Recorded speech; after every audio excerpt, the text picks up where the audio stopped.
Nah, kebanyakan anak Gen Z, di awal dari gen gue millennials, itu nggak ngerti usia 30 mau jadi apa. Akhirnya selama kuliah dia have fun aja. Dia pikir waktu hidup dia di kampus selamanya. Padahal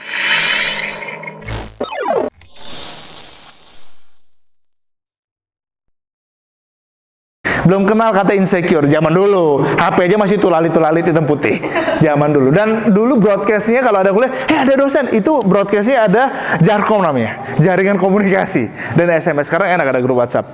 Nah, pada zaman itu gue menuliskan betul apa yang gue tulis, dan luar biasa, Masya Allah.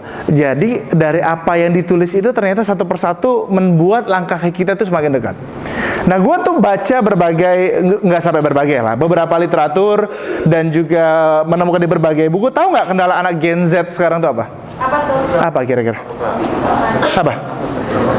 Ya lu nggak tahu usia 30 lu jadi apa? Ya kita nggak tahu juga, tapi kita harus punya rencana. Nah, kebanyakan anak Gen Z, di awal dari gen gue millennials, itu nggak ngerti usia 30 mau jadi apa. Akhirnya selama kuliah dia have fun aja. Dia pikir waktu hidup dia di kampus selamanya.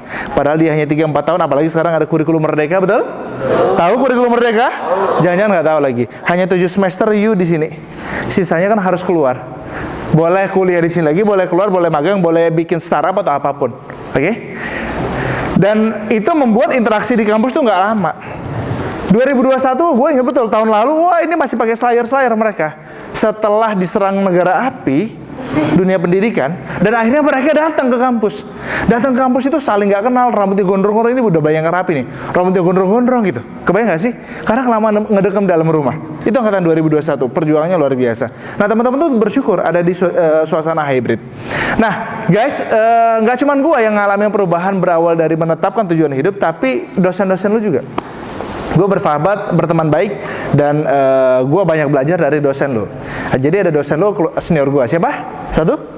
Pak Ferry. Iya, Pak Ferry. Kalau Kak Ferry mas senior, mentor gue banget. Yang kedua, Kak Yuda ya, Pak Yuda. Lu manggilnya kalau di kampus Pak, di luar Kak gitu ya. Kan satu angkatan, satu komunikasi gitu ya. Oke. Nah, teman-teman sekalian, dari semua itu, apa yang membuat mereka bertumbuh dan jadi dosen? Menetapkan tujuan hidup. Gue ingat betul bagaimana Kak Yuda itu membangun bisnis gingnya, bisnis tech-nya, itu sejak dia kuliah. Gue ingat betul bagaimana Kak Ferry itu membangun narasi hidupnya, dan gue pernah tidur di kosannya waktu di S2 di UGM. Dan semua itu menjadi bertumbuh, membesar gara-gara satu kata, tujuan hidup. Nah, nggak penting lo ngerti kok interpersonal communication, intrapersonal, kalau lo nggak punya tujuan hidup. Sekarang gue mau tanya, siapa yang lulus dari komunikasi pengen kuliah lagi, angkat tangannya? Pengen kuliah lagi, lulus S1, pengen lanjut S2, angkat tangannya. S1 aja baru masuk ya. Gak apa, angkat tangannya? Oke. Di antara yang pengen S2, siapa yang pengen sampai S3, angkat tangannya? 1, 2, 3 ya. Gua kasih tahu itu berat cuy, tapi menyenangkan ya. Siapa yang lulus pengen jadi dosen, angkat tangannya? Yang pengen jadi dosen? Oh, seniornya ya. Iya. Ini enggak ada yang pengen jadi dosen ya? Ini angkatan paling hebat, tidak punya mimpi jadi dosen ya. Tepuk tangan dong. Tepuk tangan mana? Siapa yang lulus pengen kerja di startup, angkat tangannya? Pengen kerja di startup? Kerja di startup, angkat tangannya? Oh. Siapa yang lulus pengen punya startup, angkat tangannya? Lo kira gampang cuy? Gua mabok cuy, bikin startup cuy. Oke, siapa yang lulus pengen jadi ASN, angkat tangannya? ASN. Wah, Masya Allah ya, ada 3 orang. By the way, nggak sedikit ya. Ada ASN berprestasi di Lampung, itu dari anak komunikasi. Gua ngisi, tepuk tangan dong buat komunikasi. Gua ngisi di sebuah dinas di provinsi. Lah, kok lu bro? Gitu kan. Ada teman angkatan gua, ada tingkat gua. Gua ngisi di dinas lain lagi, lah lu lagi. Jadi komunikasi itu tersebar. Dan yang lebih menarik adalah kalau gua sapa kelas, jawabnya yes ya. Kelas. Kelas.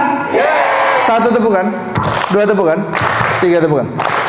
Dan yang lebih menarik, belum lama gua ngisi di FISIP Unsri ya. Kita mengelola acara mereka outbound ya. Gua ketemu dekannya, dekan itu profesor cuy. Dan begitu gue tanya, Pak, gimana FISIP Unsri? Oh iya, itu sangat terbantu sama komunikasi yang lulusan dari komunikasi Unila. Jadi kita banyak terima anak komunikasi Unila jadi dosen di Unsri. Kebayang nggak? Jadi harkat martabat derajat komunikasi Unila tuh tinggi di mata yang lain ya. Tepuk tangan dong sekali lagi ya. Itu seru sekali, gue serius. Next week gue ngisi di ITERA. Siapa lagi yang gue temuin di sana? Komunikasi lagi. Jadi hati-hati, komunikasi itu ada di mana-mana. Iya, tepuk tangan nggak boleh sendirian, harus ramean. Ya gue serius. Di BUMN dan segala macam. So, pertanyaan gue gini, senior you itu udah ada di mana-mana. You mau angkat apa dalam angkatan ini dan dalam diri lu sendiri gitu? 1 tepukan, 2 tepukan, 3 tepukan. Tahu Siger Foodies? Tahu kalau yang punya anak komunikasi? Nggak tahu ya? Yang punya Siger Foodies itu anak komunikasi. Tahu Lampung G? Tahu.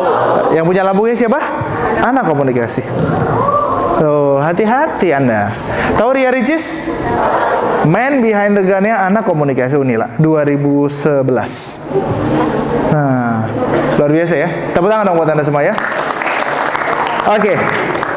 Itu selayang panan tentang komunikasi yang teman-teman perlu tahu ya.